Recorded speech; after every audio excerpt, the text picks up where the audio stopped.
60 años peleando con unas guerrillas comunistas y después de miles de muertes, de billones de pesos gastados, de continuo y progresivo desgaste de la nación y de sus instituciones, nos llega el año 2011 todavía lidiando con el mismo problema. No hemos podido acabar con la guerrilla. En mi humilde criterio trato de analizar qué es lo que sucede, por qué no hemos podido hacerlo, cuáles son los factores políticos, militares o sociales que nos impiden darle de una vez por todas fin a una trágica historia que ha sido capaz de ponernos 30 años por debajo de otros países. Muchos dicen que la guerra en Colombia no se va a acabar mientras exista la desigualdad social, una tesis que considero absolutamente absurda y falsa, porque desigualdad social hay en todo el mundo, inclusive en países desarrollados, pero no ha sido esto motivo para que en cada país donde existan diferencias sociales se acentúe una guerrilla comunista. Tal vez influya en la violencia, sí, tal vez propicie delincuencia común y organizada, sí, pero una guerrilla como la que tenemos en Colombia es una cosa muy distinta. Entonces, ¿por qué en otros países de Latinoamérica sí han conseguido darle fin a esa ola subversiva venida de Cuba en los años 60 y 70 y nosotros no hemos podido? Me quedé muy inquieto cuando escuché de boca de un militar extranjero decir: ustedes tienen guerrilla porque quieren tener guerrilla, pero es cuestión no de años, sino de meses para erradicarlos, si realmente quisieran erradicarlos. Y bueno, me quedé pensando entonces, ¿será que es cierta esa otra tesis que existe por ahí, sobre todo entre los supuestos intelectuales de izquierda que dicen que hay grandes poderes que no les interesa que en Colombia haya paz? Concluí que también se trata de un absurdo porque aquí no tenemos grandes multinacionales privadas que se estén lucrando por vendernos armamento. A uno u otro bando, aquí todavía combatimos con fusiles hechos en Colombia, manufacturados en una empresa estatal, o sea, no hay negocio, porque la guerra sigue siendo costosa para todos los actores. Entonces, ¿qué sucede en Colombia? Sucede que militarmente tal vez hemos aprendido a combatir la subversión, pero políticamente, socialmente, no hemos hecho lo suficiente para erradicarlos, porque simplemente no todas las instituciones y no todos los sectores del país han tenido el firme propósito de erradicarlos. Por supuesto no hablo de las mayorías, pero hay una intocable minoría que han hecho hasta lo imposible porque el problema se mantenga. Paradójicamente esa minoría que dice luchar por la paz es la que mantiene latente la guerra en nuestro país. Entonces, no hemos hecho lo suficiente políticamente, porque podemos decir también que es la misma clase política la responsable de que la división de poderes en Colombia no sea hoy una garantía de democracia, sino más bien un mecanismo que fragmenta el fin único del Estado, que es garantizar la justicia, la libertad y el orden, el bien común de sus ciudadanos. En otras palabras, el Ejecutivo, el Legislativo y el Judicial deberían ser tres caminos distintos que llevan a un solo y único sitio. Pero aquí tenemos tres caminos que van cada uno por su lado y cada uno a donde se le antoja o a donde le conviene. Y esa es la situación que pone en duda las instituciones, su propósito y su legitimidad. Porque si las instituciones que tenemos no tienen como máxima prioridad defender los intereses nacionales y a su población civil de bien, entonces ahí sí el Estado está fallando, pasa a ser el enemigo y ahí sí hay un motivo para una insurrección o para la subversión.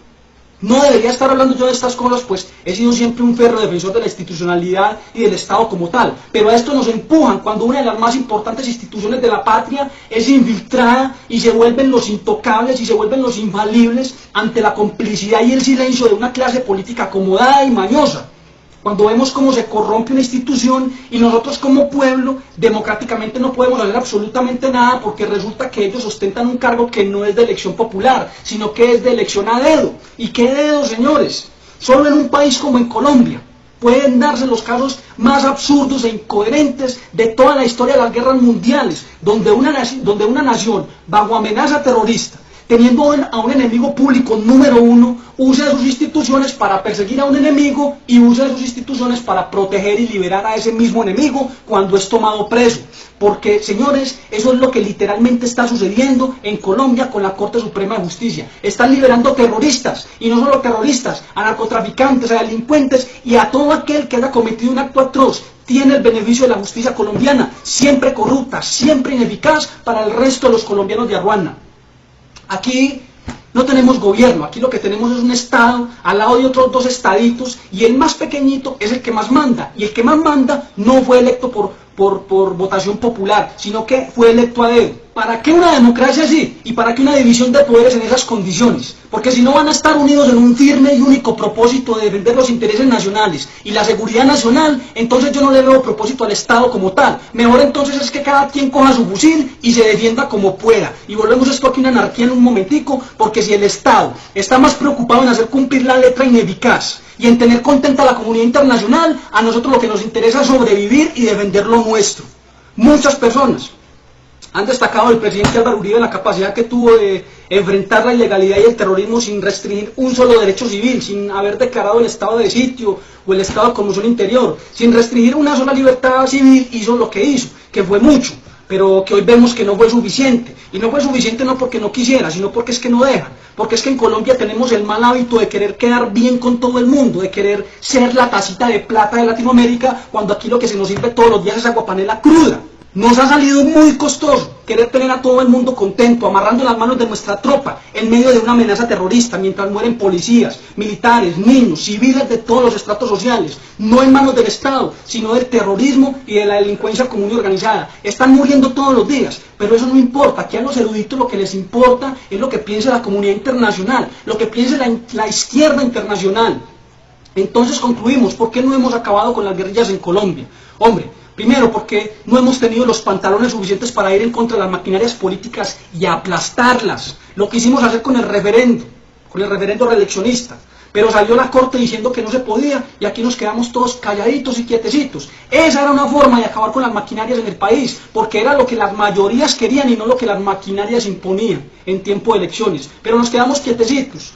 No hemos podido acabar con las guerrillas en Colombia porque nos ha faltado pantalones para sacar del país, a la buena o a la mala, a esas ONG de izquierda que tienen como único propósito desangrarnos, desangrar al Estado a punta de millonarias demandas y posicionar nuestra imagen internacionalmente como un Estado criminal, cuando aquí lo único que hemos hecho es defendernos. No hemos podido acabar con la guerrilla porque no hemos tenido un presidente con el valor para ilegitimar el proceder de las altas cortes desde su puesto, declararlos públicamente enemigos de los intereses nacionales y ponerlos bajo arresto y bajo investigación por liberar reconocidos terroristas. Eso es lo que teníamos que hacer, poner a fiscales, magistrados, jueces y a todos aquellos que ya sabemos quiénes son tras las rejas, con sus compinches, por su complicidad con el terrorismo en Colombia. No hemos acabado con las guerrillas, porque les da miedo declarar ilegales los partidos de corte bolivariano y comunistas en Colombia, porque les da miedo intervenir las universidades estatales y poner bajo custodia e investigación a profesores, a alumnos, a activistas, a políticos, a periodistas que han servido a los fines del terrorismo en este país, pero les da miedo. Tenemos que aguantárnoslos, los tenemos en nuestras propias narices, haciendo la obra del terrorismo y nos da miedo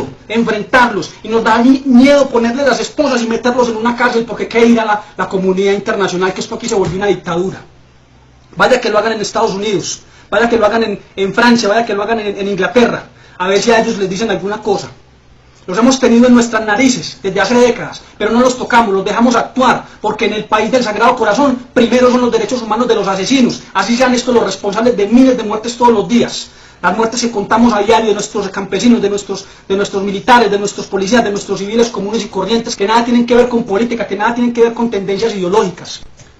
Todavía vamos a hacer lo que podamos hacer con esta democracia, todavía vamos a insistir, todavía vamos a seguir manifestándonos en la calle hasta que nos dejen, hasta que se pueda, hasta que no nos lo impidan, hasta que no nos pongan el ESMAD enfrente, o hasta que no nos comiencen a dar de baja a los activistas que estamos diciendo la verdad en este país. Hasta ese día vamos a tratar de hacer las cosas bien hechas. Mi nombre es Aníbal Guerra, les hablo desde Medellín, Colombia. Muchas gracias.